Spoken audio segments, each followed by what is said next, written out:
So we all have this deep connection to the world of music. And in the world of music, you have to function as a professional. You have to be a part of a team. All of the same things that happen in any discipline. It's about making that connection for people. We understand what you do in your work. We want to share with you some of the joy of what we do in the musical space and show you that it's here for you. It's not exclusive. It's totally for you. It's engaging, and we want to bring you in. Hello, and welcome to the Keynote Curators podcast. I'm Seth Deckman, your Keynote Curator. And on our podcast, words matter. Keynote presentations, keynote speeches are what can change the world. And you, our viewers, meeting professionals, event planners, event producers, event marketers, business owners, and everybody and anybody else, welcome back and thank you for joining us. Today, we are going to be having a very, very special conversation with SongDivision, where we're going to be covering an alternative to your traditional conventional keynote.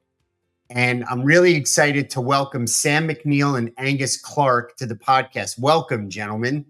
Good to be here. Thank you. Thank you for having us, Seth. Well, as I said, it's a real pleasure. We're going to be talking about the non-conventional work that you do from the Keynote platform.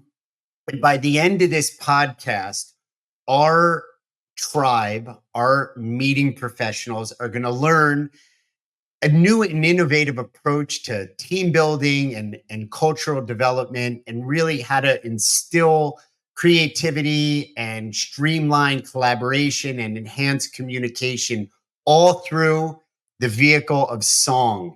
And I just kind of want to get this candle lit, dive into the deep end here, gentlemen. One of you can take the mic, go first, go second. Talk to us a little bit about your process and that unconventional manner of how you're an alternative to keynote speaking. Angus. I'm up. Wonderful. Yeah, thanks so much for having us. It's great to be here.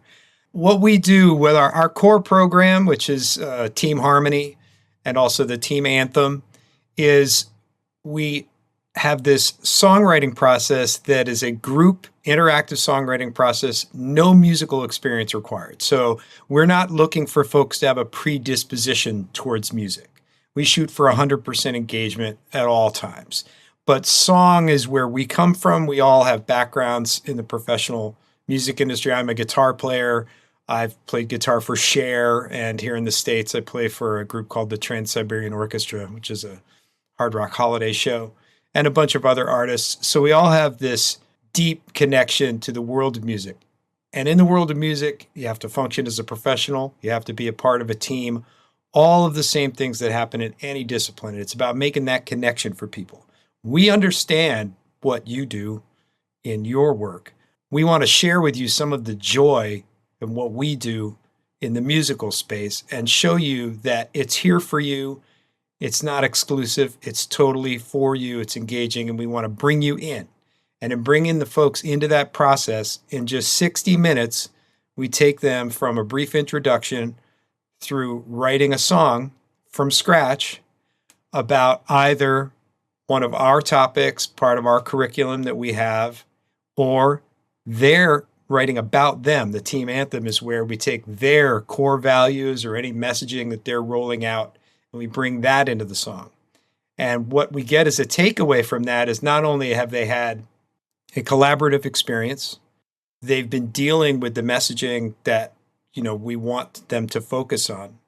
And the result is a song that is performed by everyone en masse. Everyone sings together. No one sings on their own. And then we record it, and they get that song as a takeaway to remind them of what they learned and how they learned it and that experience. And in that way, we feel like it doubles in for a lot of what folks want from that keynote is a memorable experience. Like, they want the memorable experience, they want the messaging, but in our case, you also get an MP3 of an awesome song that you helped create. So that's what we do. Well, that's great. Sam, I know we were together earlier this year in Europe at an event together. Anything you want to share? I've seen it up close and personal. It really is It really is just unique, for lack of a better word. My question is the following, Sam. Certainly wasn't an academic scholarship guy to go with my tuition covered, but I wasn't at the bottom of the class either. And I do know, I think I remember from kindergarten and nursery school, some songs that were used to help learn A, B, 100%. C, D, E, F, G. I think I can get all the way to the end. I think it ends in Z. Talk to us a little bit about the methodology or just the thinking behind the retention of what is learned through song. And here's why, because what Angus pointed to was the work you do is with your team anthem, whether it's an initiative, a particular messaging, the core virtues and core values of an organization that want to be instilled. And instead of having a wall of words, as I call them, on a slide or some memo or an email that's going to get glazed over, you use song as a vehicle to weave in and instill that into the person. Talk a little bit about whether it's the science behind it or the methodology. Great question. We've invested pretty heavily into the science behind why this works, or the neuroscience, and it's incredible. I was just thinking, you brought up the alphabet. That's the one that we learn the alphabet by putting it to that melody. But the other day I was thinking about it. We learn about music through songs. So do, a deer, a female deer. We're using do, re, mi and a melody to learn how melody works, which is pretty interesting. So there's the memories, there's the learning side of things. But before that, we'll just talk about what's going on with when we listen to music, when we perform music, when we go to concerts, when we sing in choirs. We're releasing a chemical in our brain called oxytocin. And this is the really sort of exciting thing, I think, as a facilitator with SongDivision, is when we release oxytocin, there's a few things happening to the brain on an individual level and on a group level. So on an individual level, we are reducing stress, promoting positivity, we're reducing anxiety, we are relaxing, we're dropping our barriers, our walls, we're reducing the release of cortisol, which is stress. We're doing all these amazing things which put us in a place where we're ready to collaborate, creatively problem solve, have fun, play games, be childish, and all these beautiful things, which is where you want to be on an individual level. And then on the group level, when you talk about meetings, events, conferences, you've seen it, Seth. You've booked Shaquille O'Neal. These client budgets, they're spending all this big money, flying people all around the world to come to an event, millions, literally, and expecting everyone to get along, retain the information of the 3 days at a Tax Academy event, come with ideas, not be jet lagged, not be stressed, not be annoyed that they're not with their family.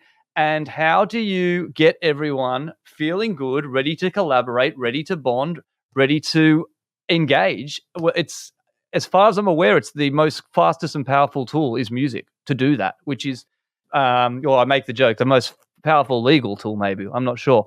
But yeah, music does all that and more. And you can achieve that kind of objective in about 10 minutes. We'll do a 10-minute conference opener, and we will set the tone for a conference, and you're just seeing that energy in the room. Like I said, I get the biggest kick out of that. Well, Sam, you hit on a point, and I think, Angus, you've experienced this as well. As the keynote curator, capital T, the keynote curator, I'm always looking for not just the next shiny, flashy thing, but a way where I'm curating and being the connective tissue between my clients, those that are hiring keynoters, in your case, the non-conventional keynote, or the keynote alternative, to what they want their attendees to experience and have. And we know this. I know you travel all over the world. Meeting professionals love experiences, but not just for experience sake. In your case, with SongDivision, the connective tissue is you're marrying, connecting, weaving that vehicle, which is the song and music and melody, and all the attributes that it brings, the focus, the reducing the stress, the connecting people, to an audience, whether it's an organization, a trade organization, a trade association, and their initiatives, their mission, if you will. And what we're doing at the Keynote Curators is just that. We're binding those two together, and you're doing that all the time as well. Talk about, some of the more unique, different, exciting ones that you've had, or surprising ones where you came in. You mentioned Tax Academy. I'm about to take a nap. I just hear the word Tax Academy and I'm about to like fall off, into REM, right?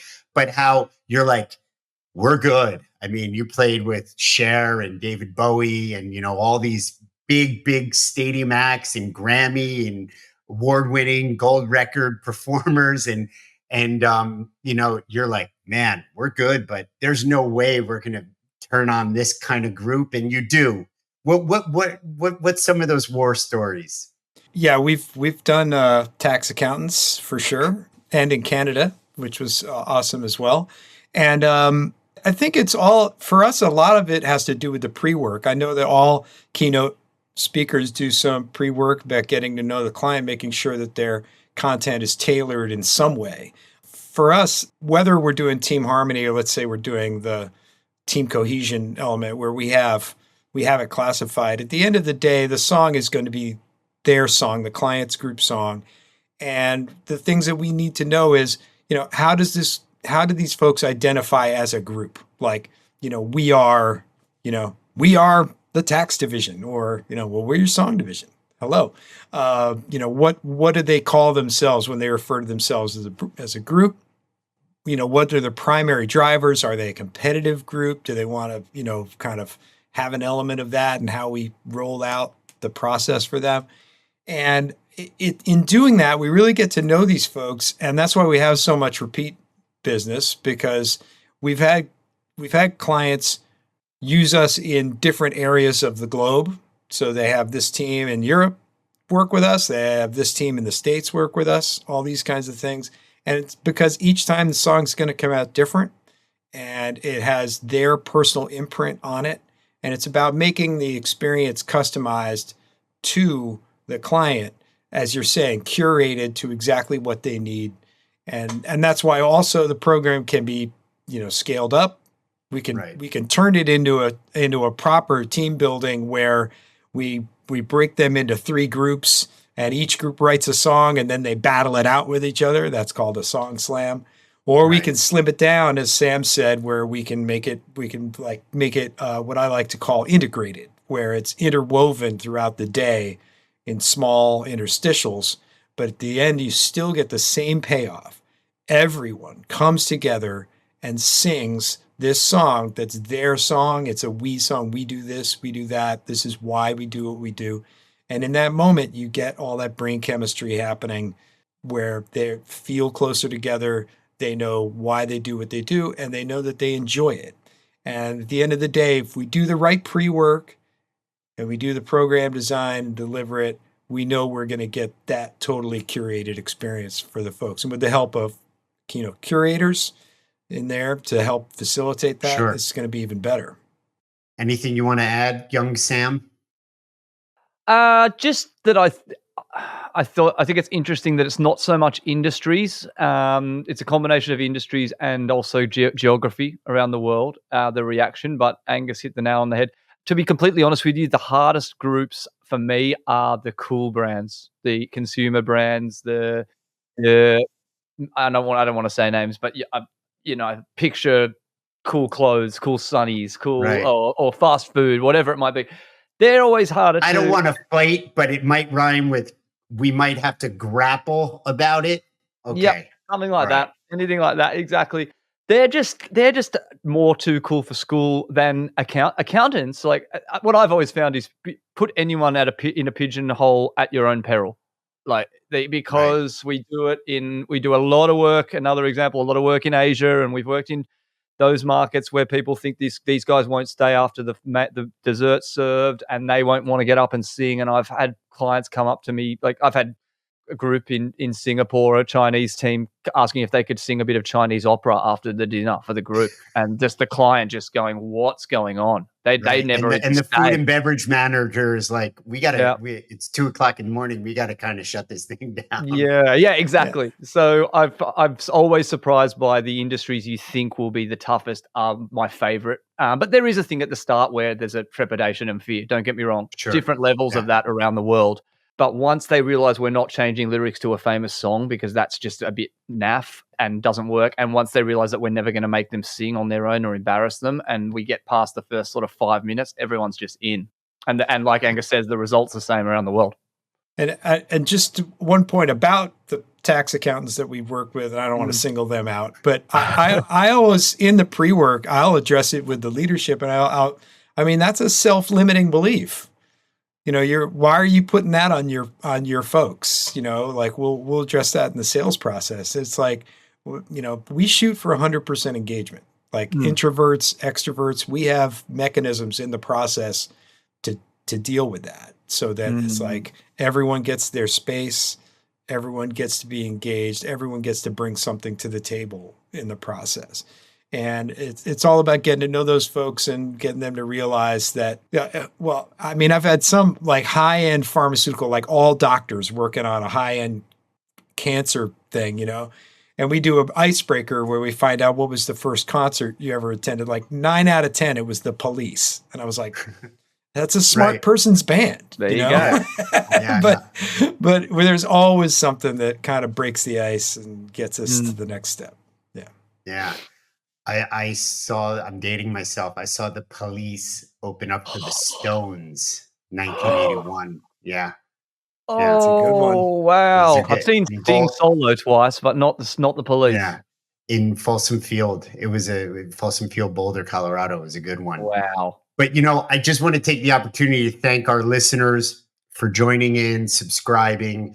Those who are returning, we appreciate it. Those are first timers, thank you so much. The Keynote Curators podcast, again, words matter, keynote speeches, or the keynote alternative, which is what SongDivision brings, do change the world. And, Angus, you used the phrase self-limiting beliefs. And both of you and Sam have formed with the best of the best, rarefied air. And even in those realms, you're dealing with your own, the voice in your head, your inner dialogue.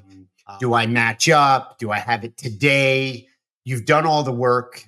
You used the word discipline earlier in the podcast. It's all disciplines, whether you're a doctor or a guitarist, you want to perform and express yourself at the best level.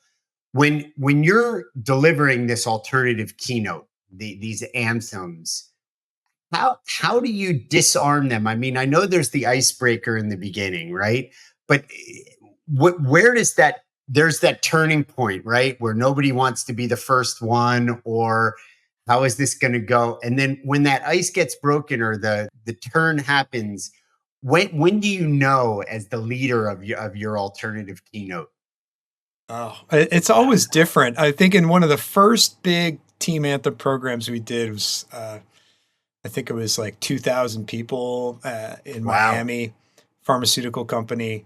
And we had baked a joke into it about having a percussionist with 2 cowbells. And he's, I need some cowbell, and having him hold one up. And then me saying like, that's not a good enough cowbell. And then him holding up a really big cowbell, like, oh yeah, I need more cowbell. And we hadn't quite gotten to that joke. And someone in the audience was like, I want some cowbell, I was like, that's when I kind of knew I was getting I was on the trail of something that's out in the ether where you could get people in. And really, once you've got one person willing to crack the cowbell joke, or part of the process is we do offer an opportunity for individual achievement, which is to get a volunteer to come on stage and give us the first chord or the first couple of chords of the song that's to be written. And we can always find someone who can play guitar or piano in the crowd. And once we get that, and then they've seen the cohort have seen a member of their team up on stage with these musicians who have played with rock stars, the cheers start happening, and people are like, wow, this is like an anything goes situation. Then we have to rein them back in. Right. Well, I mean, I think, Sam, what I saw in Europe was, and what Angus is referring to, and thanks for the answer, because where I was hoping we would go with it is, as leaders of this alternative keynote, right? But also you're speaking to leaders in business and in all sorts of industries. When you take the lid off and you give permission for that self-expression, you're demonstrating that on stage, and you're giving them the permission. And that's where the magic happens, because that's where the unpredictable, the unexpected, where you said the cortisol gets reduced, there's more connection, and what was not possible now becomes possible, which I think is a lot of the work that you all do. We hear the word collaboration, but it's really bringing, different ideas together and streamlining it, and the creativity and enhancing the communication. All of these are words where we say on our podcast, words make a difference, but you've seen it in living flesh, right? And that's kind of the core of the experience, if you will. Yeah, I mean, so we did quite a lot in Luxembourg. You got to see a bit of a showcase of what we do. I was emceeing the whole event, so in between the main keynotes, running a quick energizer, a breathing exercise, a humming exercise. We had Tom Billington there, amazing musician who's toured. You had some, let's see, eggplants. You had yeah, bananas. Yeah, we had what's called the SongDivision Sound Lab, which is fairly new offering that we have these other offerings like Angus mentioned, where, again, it's just about giving people access to be part of the performance. So they will come up to let's say it's a Pfizer pharmaceutical event. They'll come up, they'll yell, they'll sing, they'll say a value into a speaker or a microphone just like this. And then one of our musicians who's, producer, over here we use a guy called Tom Billington, but there's many of them. He will sync that to living objects. So he'll wire up a banana, an eggplant, an aubergine, and he can even wire up human beings and make them samples, like imagine a sample drum kit. Right. So it's really cool because it adds a living element to those synths, whether it's a piece of fruit or a human being or whatever it is. And just the way that people can come and tap and almost make a remix of the song, and we'll play a nice underbeat. Again, so it's song creation, it's music, it's immersing people, getting them involved.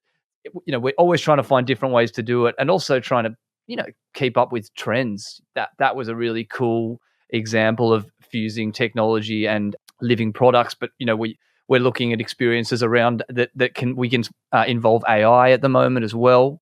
Ways to show that these things can be embraced and used and don't have to be sort of, oh gosh, that's so anti-art and music, AI, because these things are all happening. So we're always just trying to find new experiences that bring people in through music and songwriting. Yeah, no, but again, you're demonstrating and you're on the court implementing new ideas and bringing what you espouse, creativity and collaboration, and all the benefits of the work that you do.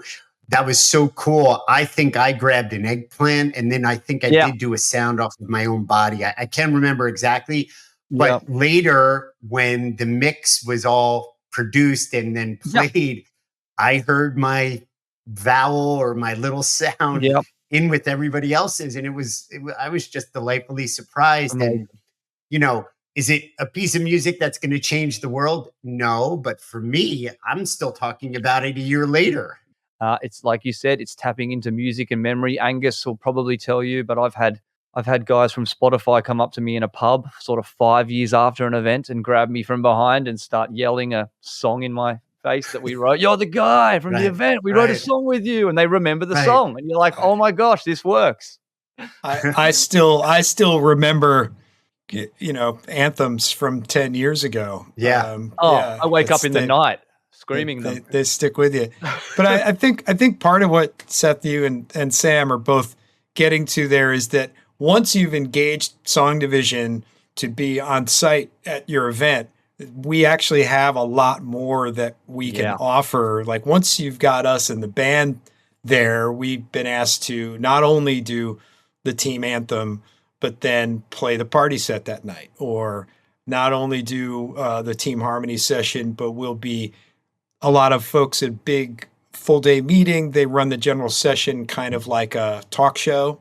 Sure. And we'll be functioning like the Roots. We'll be the house band for the talk show. So there's you also have the Song Slam, I think. Yeah, that's right. A fun one.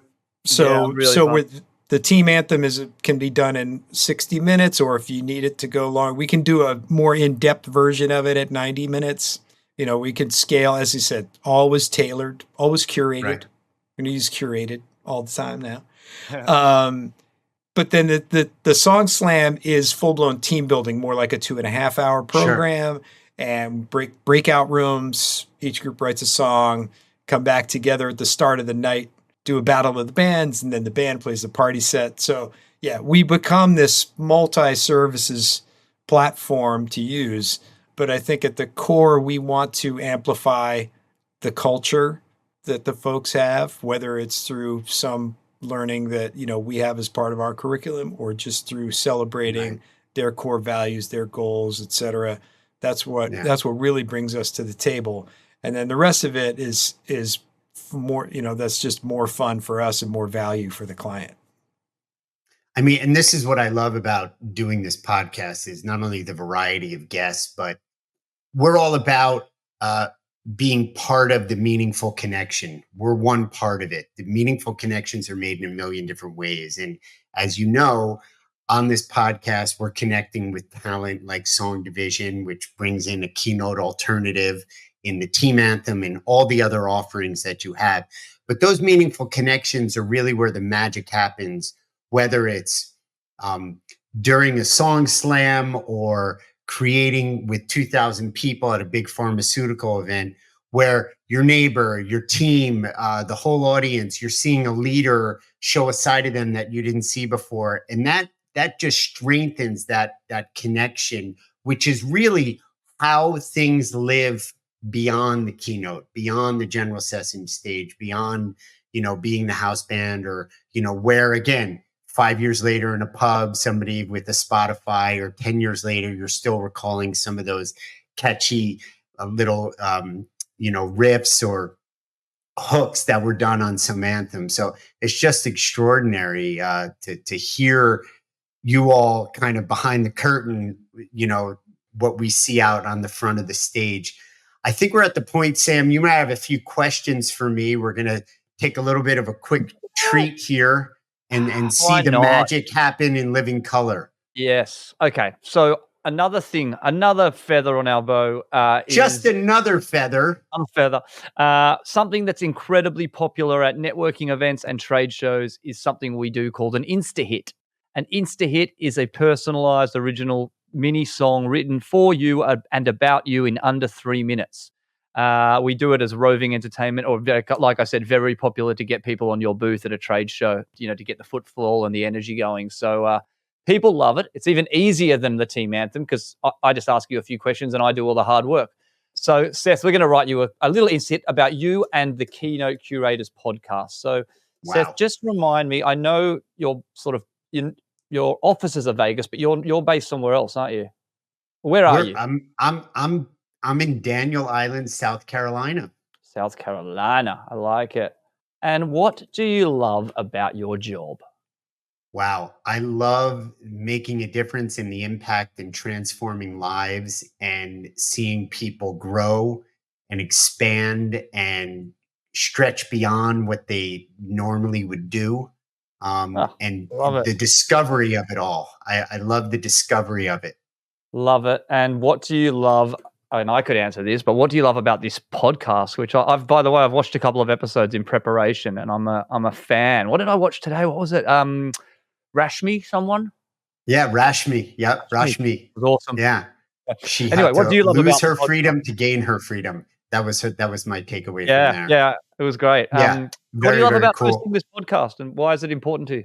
Well, it's been a self-discovery for me, putting myself out there and experience a little bit of what the experts like you all do, whether it's performing with David Bowie or doing keynotes in front of 2,000 people. I'm naked and exposed to the world, and it's been really revitalizing, and it's been challenging, and it's pushed me out of my comfort zone and had me grow.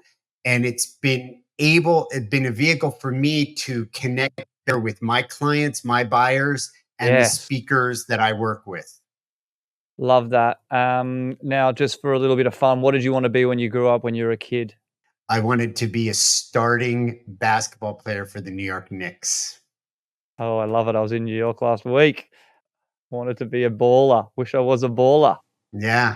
Wish I was a little bit taller. Exactly. Okay. Give me a letter between you. You play a bit of guitar, don't you, Seth? I play a bit, self-taught, self-taught.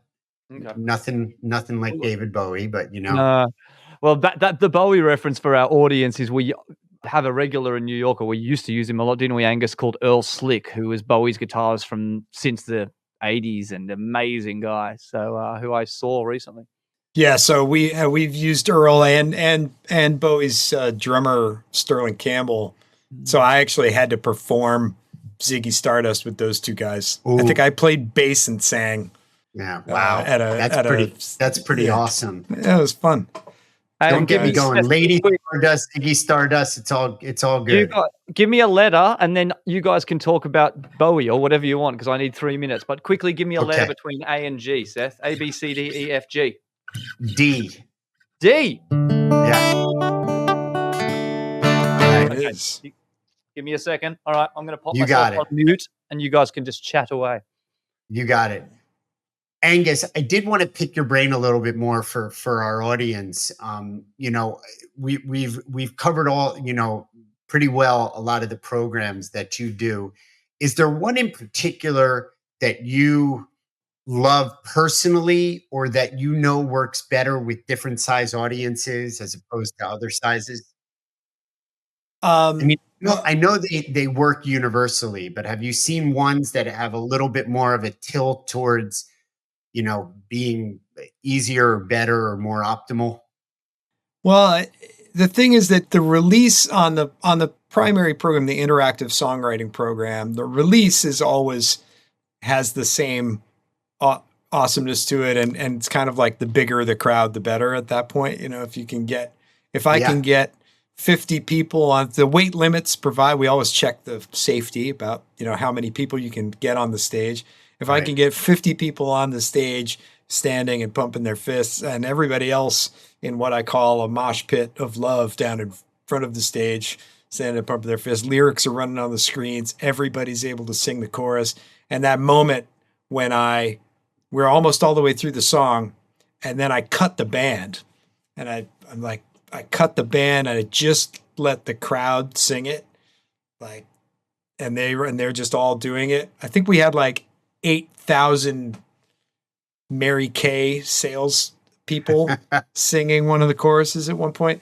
That's like the high point. But I think the scalability means that for me, when I have 2,000 people and 20 minutes to get the song written, it's light touch, and the extroverts rule the day. Who's got a line for us? What can we do? Let's get it written. That's great in its own way, in that it's high energy, energizing experience.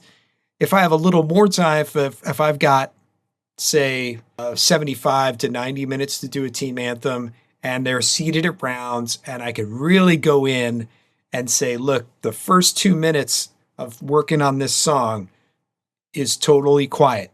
You're working as individuals, because I'm separating my introverts from my extroverts, and I'm letting the introverts have a little more time to think, and I'm forcing the extroverts it's the most dreaded 2 minutes for the extrovert, because they can't be talking. They want to be with other people, and the introverts don't want the time to end. But I give them that so that then we go around and everyone contributes. And if you didn't write something down on a piece, if you had 2 minutes to write down the first thing you can think of and something that rhymes with it, that's on you. I mean, anybody can do that. It's just a call to action. And then there's a call to accountability, because we're going to go around and hear what everybody had to offer. And even if you wrote down 2 words, these are the 2 words that I'm thinking about based on what this song is supposed to be about, that's still contributing something. And we value everybody's contribution, but we also want to hold folks accountable to it. Everybody had the time to do something. And I really love that, because it deepens that level of the program. And then, so those programs are more like 75 minutes. They work for groups less than 1,000 usually, but I've done,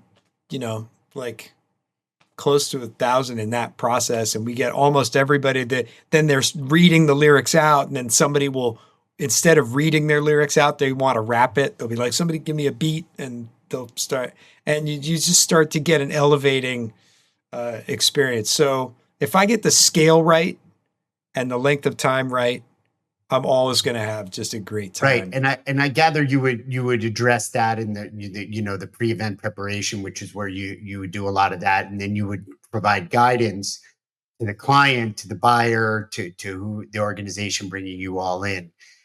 It seems like Sam is ready. He looks ready, but he always looks ready. Always looks good. Doesn't he? Your mic's there we go. There he goes. All right. Is it Dexman? Am I saying that right, Seth? It's Deckman. Okay, I'm good. Yes, you are. Final line. This is why it's called an InstaHit. There we go. Okay. Little song about Seth and the Keynote Curators podcast. Can you hear the guitar? Yes. Coming through? Yes, I. Okay, beautiful. I'm going to put a little bit of reverb on the vocal. I've not had a chance to rehearse, so you're hearing this live for the first time. Whoa, give it up for my man Seth.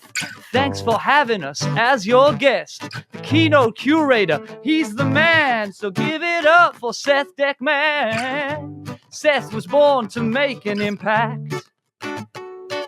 Yeah, making a difference every day, that's a fact. He's on his own podcast journey, full of challenges and self-discovery.